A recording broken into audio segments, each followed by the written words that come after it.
se divise en deux catégories. Salut à tous et bienvenue sur le coachdeparis.com. Je suis sur un tournage, j'en profite pour prendre 5 minutes de la bande pour réaliser une chronique.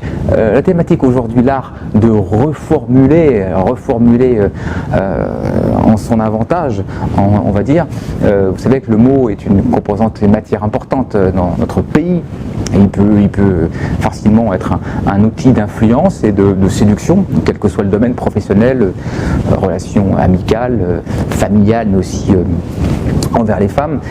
Je voulais aborder ce sujet parce que dans ma vie, j'ai eu pas mal de fois des gens qui avaient essayé, par une manière un peu détournée ou un peu habile, d'orienter un peu un message indirect. Par exemple, récemment, pas récemment, mais il y a plusieurs années, il y a des gens qui me disaient « mais toi, tu es quelqu'un d'atypique ». Atypique, en France, c'est pas forcément quelque chose de bien. On peut se dire que finalement, c'est quelque chose de plutôt sympathique, mais c'est pas forcément sympathique.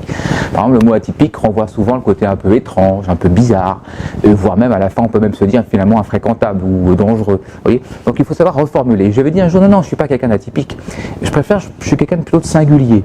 Vous voyez, donc singulier, on a automatiquement une dimension d'affirmation, d'identité, de personnalité. Donc quelqu'un qui est valable, qui a du sens, qui est un peu, on dirait, présentable ou intégrable. Vous voyez, donc de passer du stade de atypique, qui au début est un peu, il faut le dire, pas malveillant, mais voilà, a quand même une connotation un peu négative, à singulier, et bien tout de suite on renverse la situation en son avantage. Récemment, j'étais avec une date avec une femme, ça s'est passé comme ça devait se passer, en plus à la fin, et elle me dit, mais toi, tu es un bourgeois. Alors c'est vrai que quand on n'est pas habitué à ça, on se dit mais un bourgeois c'est une attaque, c'est ce qu'on appelle un shit test, donc un test de merde, mais qu'est-ce que vous allez dire à ça? Et je lui dis, moi je me suis dit non, je ne suis pas un bourgeois, enfin je suis un bourgeois, oui, de par mon origine, mais je lui dis oui, mais justement c'est ces ressources énergétiques et financières qui me permettront d'élever les enfants. Notre enfant, entre guillemets. Donc comme on sait que la finalité quand même de la relation humaine reste quand même la reproduction, donc donner vie, j'avais tapé dans le mille. Puis après, deuxième scud, elle me dit, mais toi tu es quelqu'un de fragile. Quand vous n'êtes pas rompu à cet exercice-là de rhétorique, ou en tout cas de répartie, vous pouvez être déstabilisé. Et je lui dis non, moi je suis quelqu'un, au contraire, je suis quelqu'un de très fort, mais je suis quelqu'un de plutôt effectivement un peu sensible. Parce que je suis un artiste et donc j'ai une sensibilité. Vous voyez, je suis passé de fragile à forte personnalité avec la sensibilité. Donc j'ai su retourner à mon avantage deux mots qui n'étaient pas forcément au début très sympathiques. Un, t'es un bourgeois, et deux, t'es fragile. Et j'ai su de cette manière atteindre l'objectif. Et finalement après, on est monté chez moi 1h30 plus tard et il s'est passé ce qui s'est passé. Un autre exemple, un ami qui a un certain embonpoint, on va dire, une femme dans une soirée, il y a 23 ans je crois, et une fille lui dit mais toi tu as une tête de nounours. Voilà, donc c'est sûr quand on vous lit ça, quand on sait quand même qu'une femme doit quand même avoir un peu d'admiration pour vous, un peu de crainte aussi, un petit peu pour être attirée moralement, intellectuellement, physiquement par vous, c'est vrai que c'est pas forcément très sympathique quand on entend que vous ressemblez à un nounours.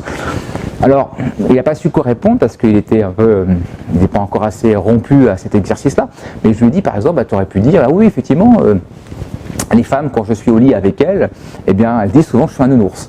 Vous voyez cette manière un petit peu de réinjecter, de retourner la situation et de montrer que finalement, vous savez, oui, vous êtes effectivement une tête de nounours, mais vous êtes aussi en rapport avec les femmes, vous pratiquez également la sexualité, donc vous avez confiance en vous-même, vous avez du succès avec les femmes.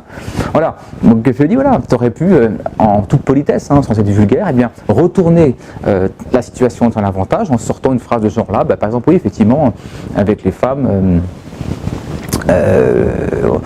les femmes me disent souvent que je suis effectivement un peu un nounours, mais voilà, il y a un petit côté un peu sympathique dans cette réponse. Voilà un petit peu quelques exemples de savoir reformuler des choses. De votre côté, réfléchissez dans votre vie s'il y a des gens comme ça qui ont pas essayé un petit peu de vous mettre parfois des petits coups de couteau avec des mots un peu alambiqués, un peu bizarres, un peu atypiques, des choses comme ça, qui ne sont pas forcément au début très bienveillants.